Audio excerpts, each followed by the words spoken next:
คนมาโอ้ร่มบ่อยากเชื่อบ่ได้เนาะคนส่วนมากคนเอ้ยคือบ่เชื่อหรอกว่าสาวนี่บ่มีผู้บ่าวนี่เนาะโอ้คนเว้านะแม่นบ่เชื่อว่าสาวนี่บ่มีผู้บ่าวติแม่นผู้บางคนก็อาจสิบ่เชื่อเนาะแม่นแต่อันนี้ก็เหมือนเป็นไปได้แม่นบ่แม่นแต่เฮาก็บ่มีอยู่ดีก็บ่มีเนาะเขาก็สิปฏิเสธไปก็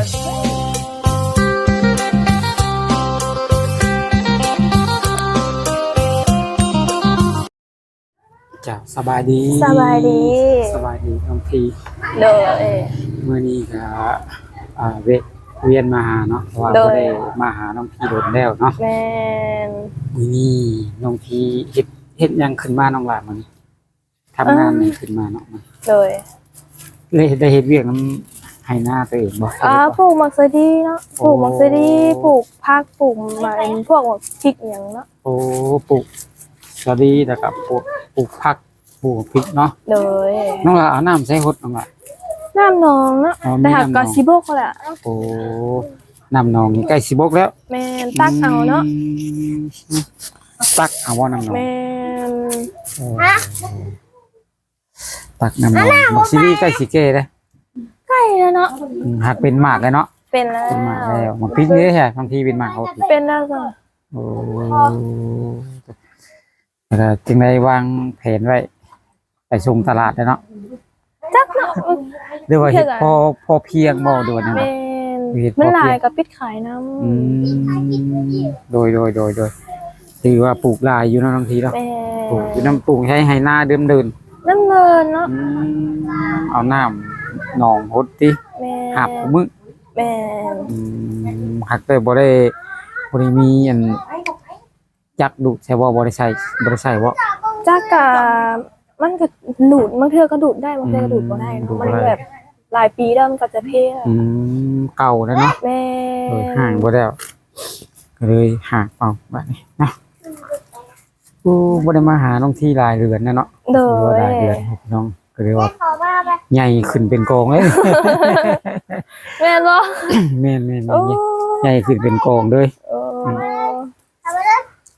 เป็นไงตอนนี้หัวใจยังว่างว่างเนาะโอ้บ่มีไผเลยแม่นโมเมนต์เลือกบ่โมเมนต์เลือกบ่มีไผเนาะมีไผเลยแม่นอยู่แต่ให้แต่หน้าเนาะแม่นบ่ได้คอยสู่เขาบ้านบ่ได้คอยเข้ามาบ้านก็เลยบ่เจอไผบ้านนี่แม่อยู่แต่ให้อยู่แต่หน้าอยู่แต่ให้อยู่แต่หน้าโดยมื้อนี้ก็มาถามเรื่องหัวใจซื่อๆเนาะมาเยี่ยมนำถ้ามีคนอยากมาจีบด้วยสะน้องทีก็จีบได้เนาะจีบได้ก็สิรับประมาณสักเท่าไหร่น้องทีขอประมาณ50ขึ้นไปเนาะพอ50ขึ้นไปหรือว่าประมาณกลางๆเนาะแม่นคนที่กำลังสร้างว่าซั่นแม่นโดยคนกำลังสร้างกำลังสาเนาะโดยก็สเปคของน้องทีได้ใช่น้องทีเป็นยังไงนะน้องที่น้องจะรับเป็นได้บ่อย่างเนาะคือบ่สูบยาแล้วก็บ่เป็นพวกลิ้นสุราเนาะโอ้ลิ้นเบียร์แล้วคอยนี่คือเป็นคนดีเนาะโดยคอยเป็นคนดีเนาะแล้วก็บ่เจ้าสู้แม่นคือน้องทีรับไล่ส่วนนี้เนาะโดยถ้าเพิ่นเข้ามาจีบมาคุยมาโอ้มาลมกับเฮานี่สิใช้เวลาโดนบ่น้องทีก็แล้วความเข้าใจเฮาเนาะทำเข้าใจไว้ก็ตกลงกันไว้อยู่ที่ความเข้าใจกันคน2คนแม่นโดยถ้ามันเข้าใจกันไว้มันก็ใช้เวลาบ่ถึงเนาะโดยเป็นนุ่มทั้งใดก็ได้บ่น้องได้เนาะได้เนาะก็ได้ที่ว่ามานี่ว่าจริงบ่หรือว่าว่าจริงเนาะอย่างว่าวันไปบ่ใครบ่ดิ่นเนาะแต่หาคนอื่นจะบ่ดิ่นกับเฮาก็บ่จักเนาะโดยจังได๋น้องที่ออกมาถ่ายคลิปนี้พ่อแม่ก็ฮู้บ่นี่ฮู้เนาะเพิ่นบ่ได้ว่าหยังบ่เพิ่นว่าตามใจน้องที่เนาะตามใจน้องเรียกว่าเพิ่นห้ามห่วงประมาณนี้นะแม่ผู้บ่าวน้ำบ้านนี่ก็บ่มีบ่น้อง โอ้ยมีแต่ไม่ได้คอยเขามาบ้าน โอ้ อยู่แต่ให้อยู่แต่หน้า หมายถึงว่าผู้ว่าน้ำบ้านนี่อยากจีบเฮานี่มีบ่ บ่ บ่มีเลยอืมจักปีได้น้องละ ประมาณ19เนาะ โอ้19 ปีเนาะเพราะว่าปีที่แล้วนี่เฮาถ่ายก็18เนาะ แม่น ตอนนี้ปัจจุบันนี้ก็19 ปีเนาะ แม่นแม่น ก็ยังบ่มีคนมาโอบรมบ่อยากเชื่อบ่ได้เนาะ แม่น คน ส่วน น่ะ มากคนจะคือบ่เชื่อหรอกว่าสาวนี่บ่มีผู้บ่าวนี่เนาะ โอ้คนเว้านะ แม่น ว่าบ่เชื่อว่าสาวนี่บ่มีผู้บ่าวติแม่นผู้บางคนก็อาจสิบ่เชื่อเนาะ แม่น แต่อันนี้ก็เหมือนเป็นไปได้แม่นบ่ แม่น แต่เฮาก็บ่มีอยู่ดี ก็บ่มีเนาะเขาก็สิปฏิเสธไปก็เฮ้ยตัวตรงนี้แหละประมาณนี้ ถ้าเพิ่นมีคนมาหักแบบไวๆเด้ซะน้องก็จังไดสิตัดสินใจจังไดเนาะ ก็คือน้องว่าแหละเลี้ยงดูได้เนาะก็คือแบบอ่าซอยเดือครอบครัวเฮาแบบเฮาก็ตกลงกันง่ายเนาะมันก็คืออาจจะใช้เวลาบ่เหิง โดยใช้เวลาบ่เดิน คือหมายความว่าถ้าเพิ่นจริงใจกับเฮานี่เพิ่นก็ต้องแสดงการกระทำของเพิ่นเนาะให้เฮาเห็นแม่นบ่ ก็คือเฮาก็เป็นภาษาบ้านๆเนาะ อืม พูดง่ายๆคือยังแบบว่าทุกข์บ่ก็คือแบบเป็นกลางอ่ะนะ โอ้กลางๆเนาะ แม่ ประมาณกลางๆโอ้จ้าดีใจนำเวลาเนาะ แม่ นุ่งเฒ่านี่เริ่มแต่50 40ได้ซะน้องพี่40ก็ได้ ได้เนาะ หมายความว่าเรื่องอายุนี่ก็สิบ่จำกัดปานใดแม่นบ่ แม่ ขอให้เป็นคนที่ว่าจริงใจ จริงใจ เพราะว่าสิเป็น ซอยดือยังเท่าไหร่ น้อยหรือว่าใหญ่กว่านี้ก็แล้วแต่เนาะ เลย ขอให้คนที่จริงใจหรือว่ามาฮักครอบครัวเป็นสิรับครอบครัวเฮาไล่บ่ประมาณนี้เนาะ แม่ จังซี่บ่ เลย แต่ละมื้อน้องที่เฮ็ดหยังจังน้องที่อยู่นา ความฮดพักแล้วก็เป็นดินน้ำให้น้ำหน้า โอ้อยู่ประมาณนี้เนาะ แม่ อืมบ่ได้วางแผนไว้ว่าสิไปทำงานทางใดบ่น้องละวางบ่เคยคิดบ่ ก็ยังคิดไว้เนาะว่าสิไปใส่ ว่าอยากไปเฮ็ดงานเฮ็ดเวียก แม่ ดิโดยหากตามที่จริงก็อยากไปเฮ็ดงานนี่หากถ้าว่ามีคนมาเข้าใจเฮาหรือว่าอยาก เป็นครอบครัวก็คือสิ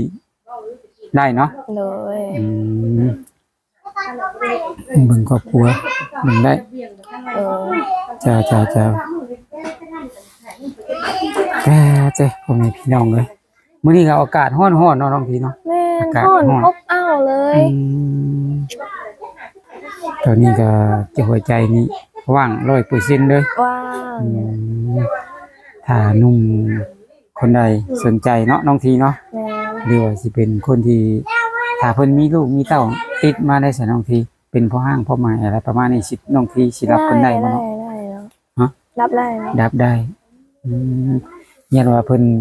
มีลูกติดอะไรประมาณนี้เลิกกับลูกกับเมียแบบพ่อห้างพ่อหมายประมาณนี้นะ อ๋อ บ่ติบ่ บ่ ยันว่าอยากได้หนุ่มโสดอยากได้หนุ่มแบบเปรี้ยวๆประมาณนี้นะ อ๋อ แล้วแต่ แล้ว ชะตากรรม แม่ โดยแล้วแต่ชะตากรรมของเฮาเนาะว่ามันสิเป็นจังไดแม่นบ่ เลย อืมถ้ามีทั้งหนุ่มๆนี่อยากสู่ขอแล้วถ้าเพิ่นอยากเอา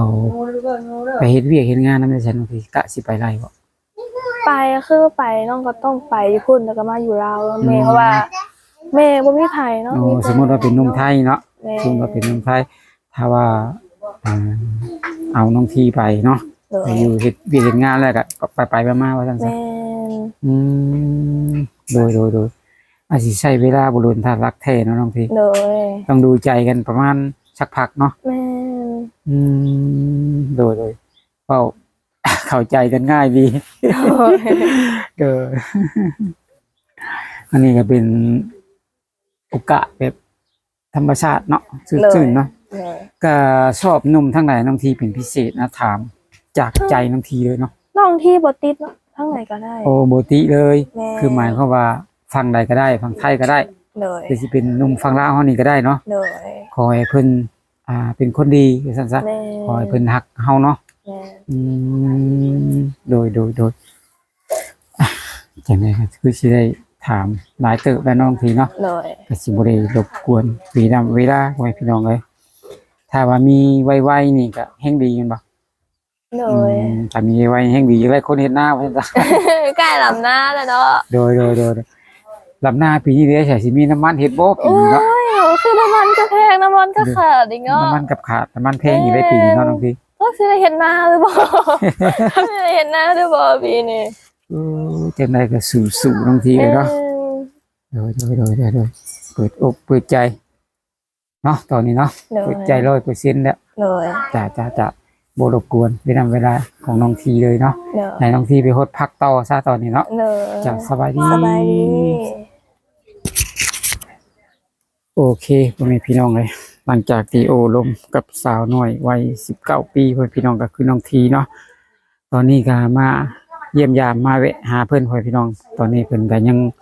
โสดคือเก่าหัวใจยังว่างพ่อแม่พี่น้องเลยสาวน้อยวัย19 ปีพ่อแม่พี่น้องถ้าหนุ่มๆคนไหนเนาะสนใจอยากจะเอาไปเป็นคู่ชีวิตพ่อแม่พี่น้องหรือว่าอาจไปเป็นคู่ครอบครัวเดียวกันพ่อแม่พี่น้องก็ติดต่อมาทางช่อง YouTube บ่าวบุญจันทร์ได้พ่อแม่พี่น้องก็ยินดีที่จะเป็นสะพานหักหรือว่าสะพานบุญให้พ่อแม่พี่น้องเลยเนาะโดยจังใดก็ขอบคุณเนาะทั้ง FC ที่คอยติดตามชมช่องบ่าวบุญจันทร์ Channel พ่อแม่พี่น้องเลยสำหรับคลิปนี้บ่าวจันทร์เว้าบ่ม่วนฮูก็ขอโทษขออภัยนำ FC หลายๆเนาะพอผิดพลาดประการใดก็ขอโทษขออภัยกล่าวคำว่าสบายดี